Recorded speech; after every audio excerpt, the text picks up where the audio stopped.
Good morning, my name is Jeffrey Schiffer and I'm the Director of Governance and Strategy here at Native Child and Family Services of Toronto. I'd like to welcome you to our second community report back for the National Day of Truth and Reconciliation. Before we get into some of the things that we'd like to share with you today, we're going to turn to one of a member of our culture team for a traditional open. Thank you. Tansei. My name is Kevin Fujita. I work for Native Child and Family Services of Toronto for many years, and I work in their culture department right now. And I was asked to start us in a good way. So I'll say Chimigwech to the Great Spirit for giving us a wonderful experience here on earth, providing all that we need to have a good life. Chimigwech to our grandfather, the sun, for always shining down warmth and light. And that fire that burns within our hearts, we thank you for that. Mother Earth, allowing us to reside upon her. Unconditional love, no matter what we do to her, she loves us unconditionally. We thank her for that. Father Sky, for housing those four sacred winds, four thunderbirds that provide moisture, and the rains to nourish us. Grandmother Moon, for controlling all the waters in every form, whether frozen, lakes, streams, rivers, mist, snow. We thank you for that. We're especially thankful for those sacred waters that we're all born from. I ask Creator to walk with us all as we look after our children for generations to come and make sure they have a wonderful and happy life and protect them. There are sacred bundles. They will lead our nations. I give thanks for that. With that I say miigwech, miigwech, miigwech, miigwech. On the first National Day of Truth and Reconciliation, Native Child and Family Services made a number of commitments to community. And one of those commitments was to take the time to report back every year on the work that we've been doing as an agency to change the way that Indigenous child and family well-being services are delivered across the City of Toronto. Our first report outlined 16 commitments that we generated together with our community advisories and our staff and partners. And you can see that report available on our website. It talks about a lot of the things that we've been doing over the last year. This year, we'd like to focus on some of the highlights through this webinar today. And I do want to let everybody know that a second report will be available on our website later. The vision for this work really is to highlight the ways that Native Child and Family Services of Toronto continues to work with community, with staff, and with partners to think about the way that we imagine and reimagine the way that child and family services are delivered through our agency across the City of Toronto and into Peel. And so to sort of share some of those highlights, I'd like to welcome Jennifer Turner, our Director of Child and Family Wellbeing, and that's going to be followed up by a special message on behalf of our community advisory. Thank you. Oh, hi everyone. My name is Jennifer Turner and I'm the Director of Child and Family Wellbeing here at Native Child. Here to talk about the report back to the community. Some of you may have seen me last year. I was here as the Manager of Child and Family Wellbeing, and I did participate in the report back to the community. As the Director of Child and Family Wellbeing here at Native Child, obviously reconciliation is very important to me as well as the entire agency. My thought is it's time that we need to do things differently. We know historically that we have to acknowledge historically that things were not done well in the past in regards to residential schooling, the 60s scoop. So first of all, we have to acknowledge that these atrocities happened, and then we have to be committed to making sure that they don't happen again. So obviously we all play a role in that, and it's very important that we remember that when we are working with any families in the community. Each year, we make it a goal here at Native Child to try to reduce the number of children who are in foster care. It's very important to recognize that it is very traumatic for children and their families when children are moved into a foster home. So there's various ways that we work on doing that. Firstly, we need to make sure that we integrate our service to the children, youth, and families between child and family well-being as well as holistic services. We also need to utilize Tikanagan, which is a pre-postnatal program in holistic, and also through family finding, so that we can prevent children from coming into care, or we can all work diligently on reducing the amount of time that children are away from their families and are in foster care.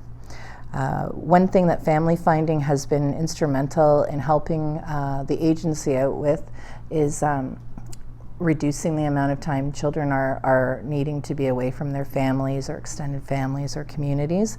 That team has really assisted us in being able to prevent children from coming into care, or being able to speed up the process that they're able to be placed back with their families, or maybe their extended families, grandmas, aunties, whomever, or their First Nation or Inuit Métis communities.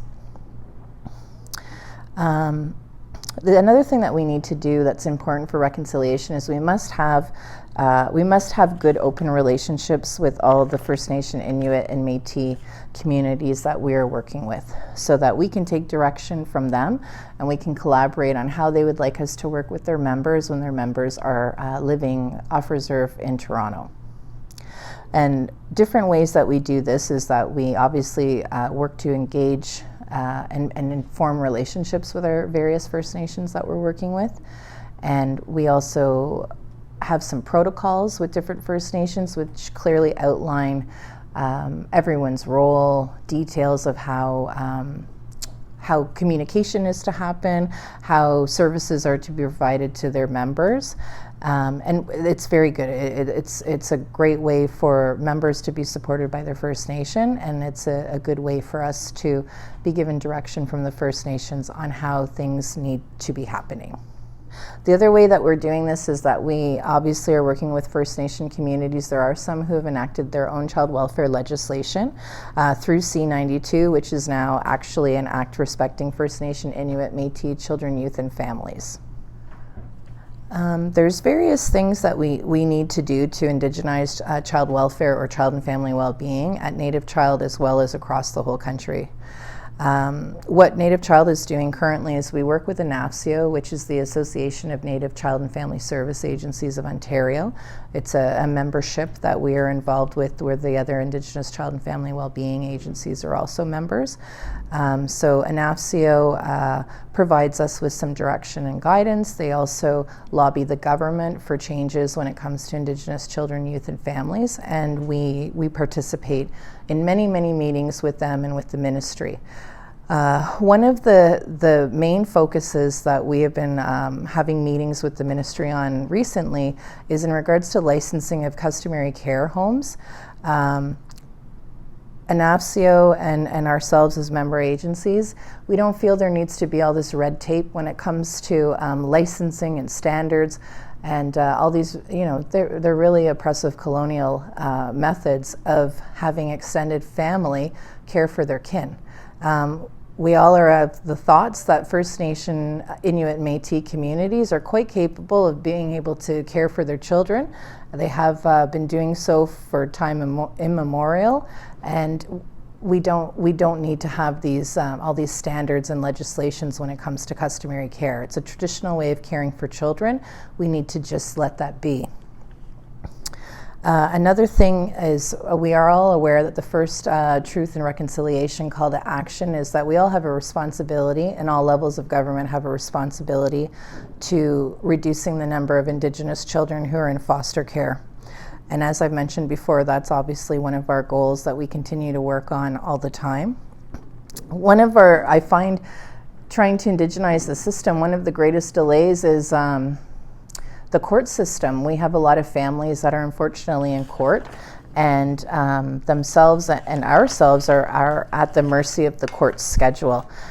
And that can provide for very lengthy adjournment times and just keep the process going on and on. So it really can delay reunification of children with their families and in essence a family's ability to heal from the situation that they've just been encountering.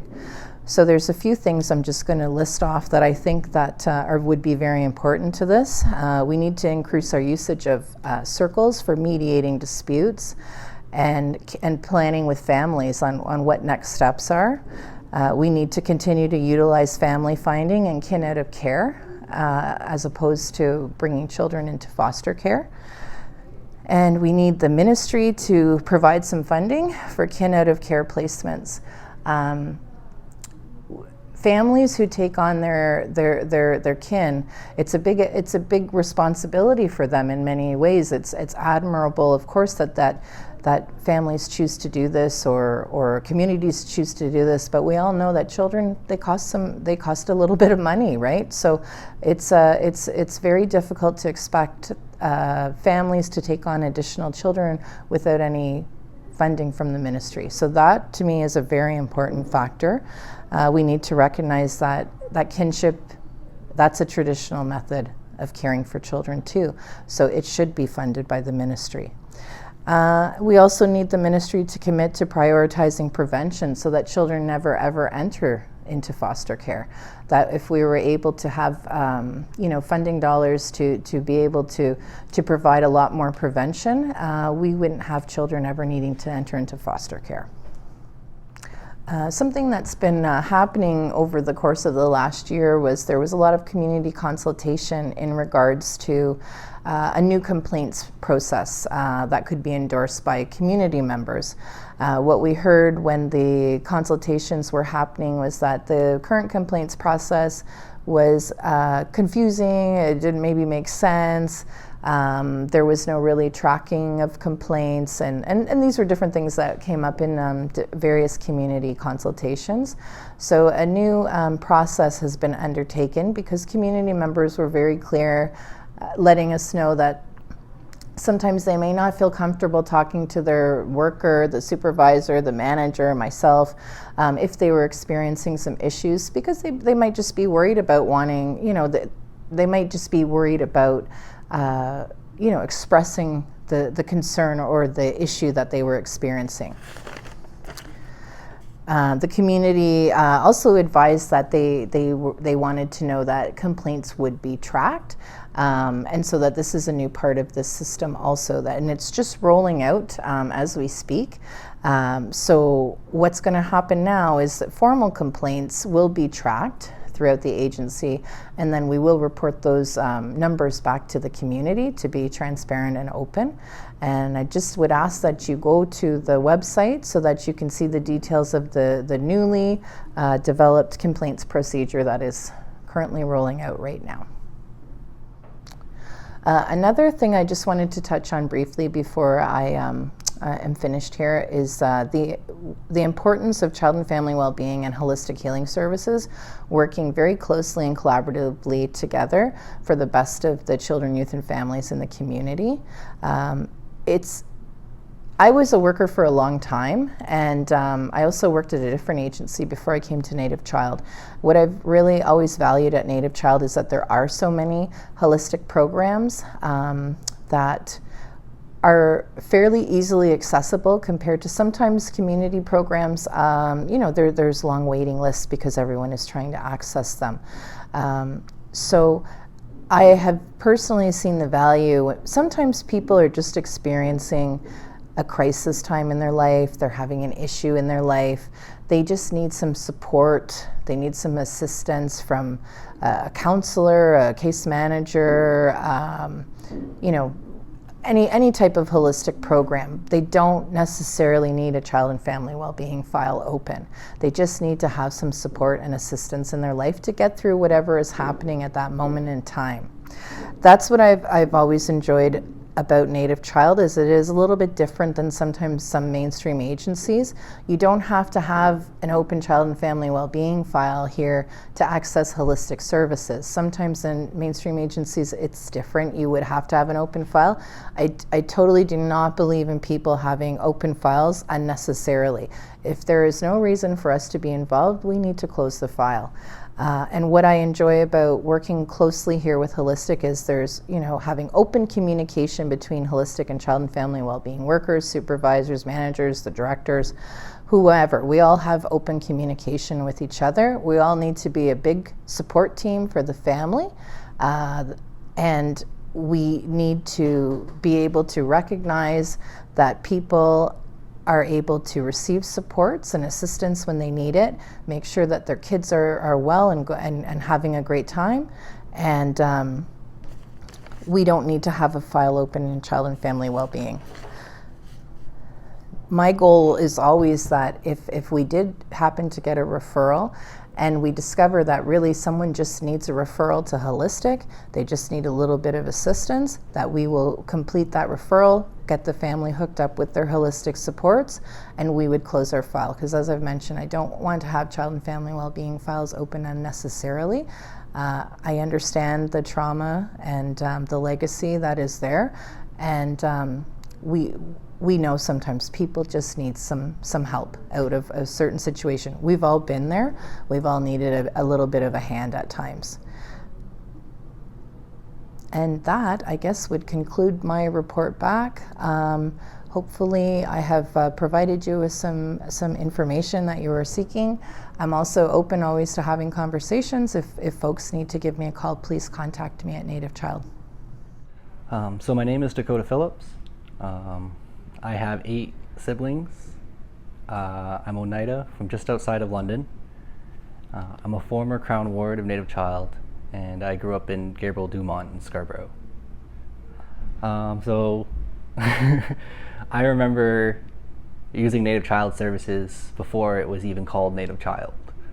I was part of the Head Start program when they used to take my mom to different trips for us, to growing up doing after school programs and swim class, all the way through to being an adult and using the drop-in center to find housing and all sorts of other resources there. To now, as an adult and a parent of myself, my sons now use the same resources that I used as a child. So I've been using Native Child resources and being part of this community my entire life. So the most meaningful thing for me about being on the community advisory committee is being able to actually enact the change. So both at a policy level and at a legislative level, we're trying to change things for the positive through the lessons that we've learned over the years. So one of the things that we are working towards right now is a new complaint procedure, and I'm very proud to say that this community has been huge in implementing that change. I know a lot of people might not understand how big that is, but for kids in care it's very difficult to complain about things or to feel heard, and this will bring a new light to that, and that's something that the community did. And the more people and the more experiences that come to this community, the more change that we're able to enact. So coming into the community advisory, I wasn't sure on what would be possible to change, or that things that the committee could achieve. I'm very happy to sit here and say that the things that we could change are endless. I feel like we've achieved a great goal in the changes that we've made so far in a little over a year we've been meeting. But with more voices and more experiences, I don't think there's anything in Native Child that we couldn't achieve to make sure that this is the best thing for everybody in the community.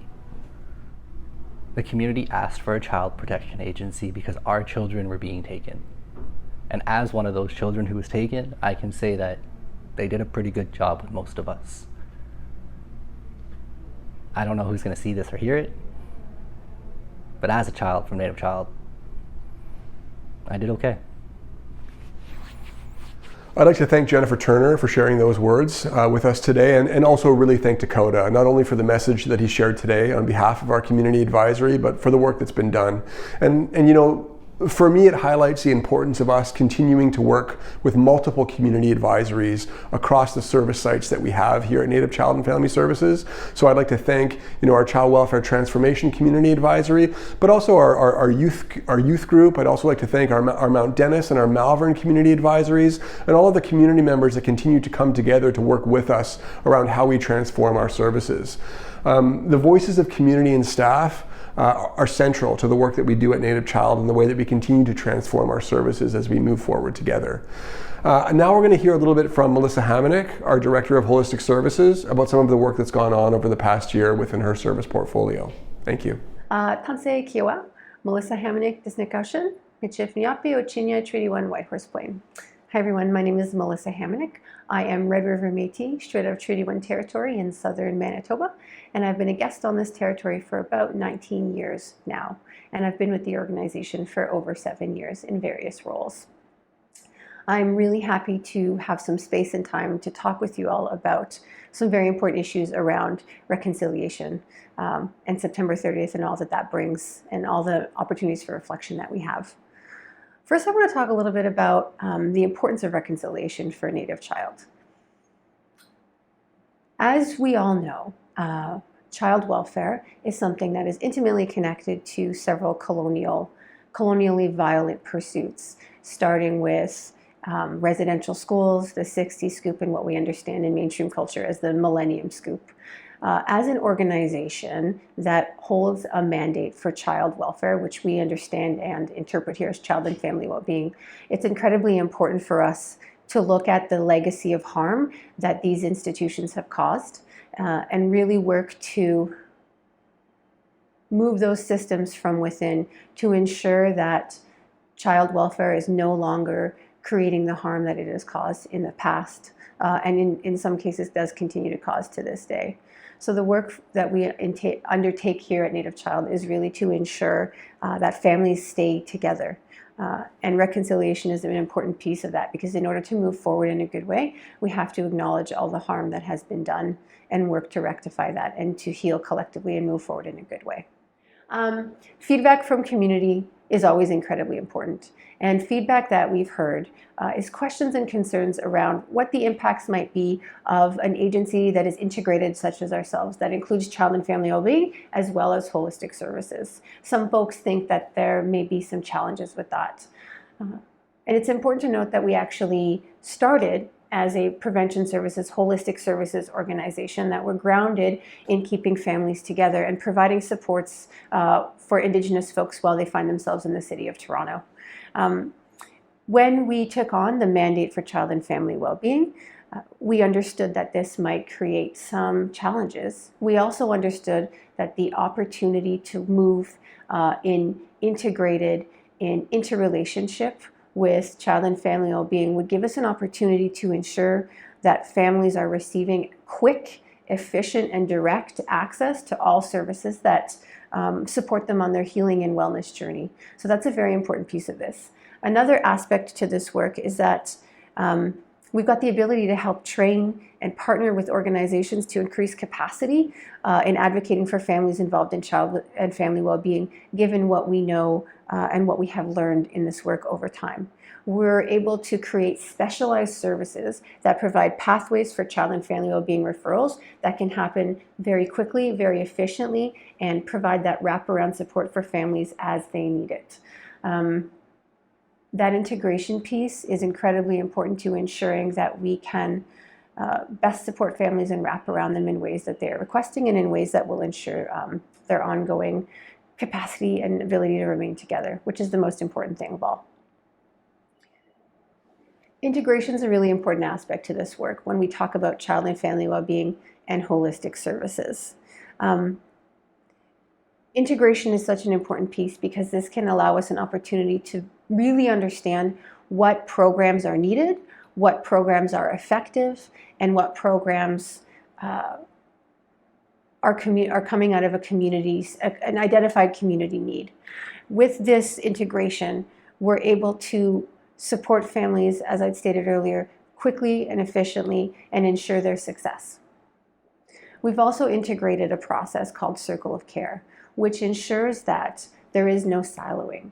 That child and family well-being workers, along with holistic and support workers, and the family together as a braid, are working collectively towards the wellness of that family. And that's an incredibly important piece, and something that we've worked really hard over the past year to put not only into practice, but to put as a best practice. And it is something that ensures families are not only integrated into the process, but are the lead voice in that process, the lead expert in what their family needs to be well and to move forward in a good way.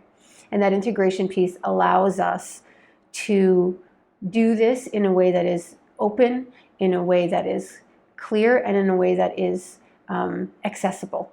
So that's a really important piece to the work that we're doing. And we continue to look at ways that service integration can enhance families' experiences who are accessing supports at Native Child across both child and family well-being and holistic prevention-based services.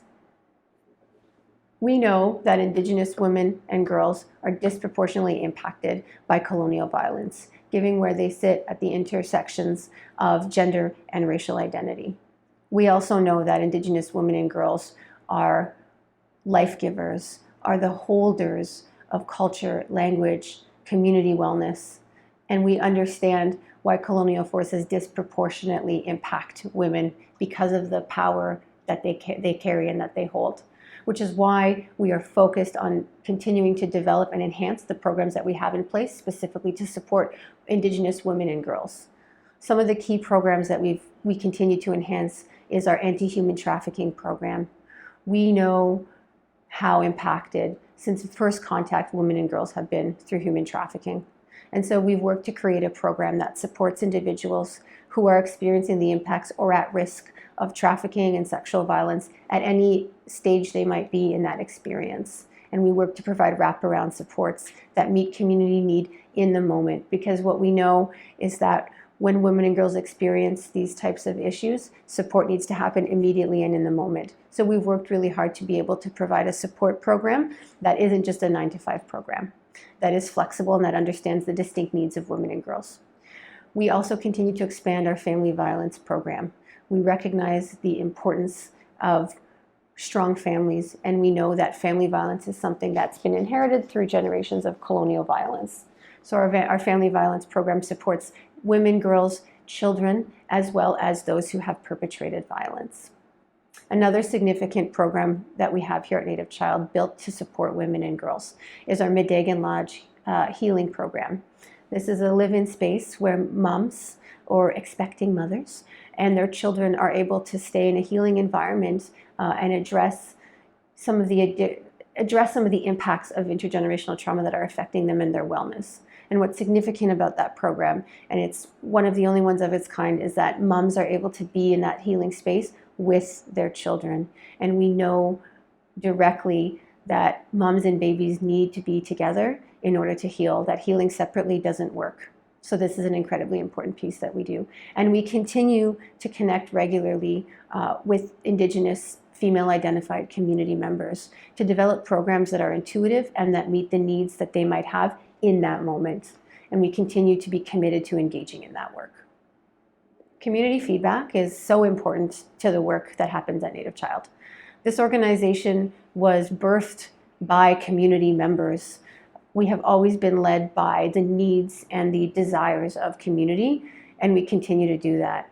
And on an individual level for myself, it's incredibly important for me to understand when something is working well and when something is not working well. I'm certainly guided by the pathways that the ancestors before me have left, and I believe strongly that we need to plant the seeds of healing and wellness for the 7 generations to come. So community feedback for me is a way for myself to check in and to be checked on how things are going, on what could be different and what might be better. So community feedback is the engine of this organization. Accountability drives the work that we do here at Native Child. We recognize that we hold a space that can be at times conflictual or can feel conflictual. We recognize the harmful legacy of the mainstream child welfare system. And it's incredibly important that we are able to recognize, acknowledge, and hold accountability where it's warranted for the harms that that system has caused. Accountability allows us to ensure that we are aligned with not only the voices of our ancestors who are supporting in the direction of this work, my ancestors who support me in how I move through this work. It's also important that we have accountability in place so that the generations to come know that we weren't doing this work individually. Nothing happens in a silo, nothing happens individually in our communities. We are in interrelationship with one another. And so accountability allows us to ensure that we have that clarity and that focus that's connected to our ancestors and connected to those who are coming after us, and that we're practicing the works that we do in relationship and in a good way. Thank you, Melissa, for sharing those words. There's been some fantastic work done by our teams across Holistic Services. And for me, really, when I think about the messages that have been shared today, not only by Jennifer and by Dakota and by Melissa, it highlights the importance of the service model that we have here at Native Child. The reason why we are, in fact, a multi-service agency. You know, sometimes community members will say, why is Native Child doing so many things? Why are we doing the child welfare piece and also the prevention piece? And really that does come back to our service model. And I think you can see that coming through some of the stories today. Native Child started as a prevention agency in 1986. And for 18 years, only did prevention services, cultural services, youth services. It wasn't until 2004, at the direction of community, that we picked up the child welfare mandate. And when we were able to accept that child welfare mandate into a strong foundation of culturally grounded prevention services, we were set up for success in doing our work in a really different way. So I think for me it highlights one of the things that sets us apart from children's aid societies that are working across Ontario is that Indigenous child and family well-being agencies have those wraparound services. We have the capacity to work with families and to mitigate a lot of the damages that continue to be done by colonial systems, and to provide holistic supports that wrap children and families in ways that mitigate risk and prevent children from entering in the child welfare system. And we are going to continue to work at integrating our services together with community to continue to directly address the overrepresentation of Indigenous children in the child welfare system. I'd now like to turn things over to one of a member of our culture team to be able to provide a traditional closing. Miigwech. Tansi again. I felt our ancestors and grandfathers and grandmothers walking with us, as well as Creator. As we heard these things that will look after our kids in the future, those sacred bundles that we all cherish. And I hope you all walk in a good way, body, mind, and spirit. Miigwech, miigwech, miigwech, miigwech.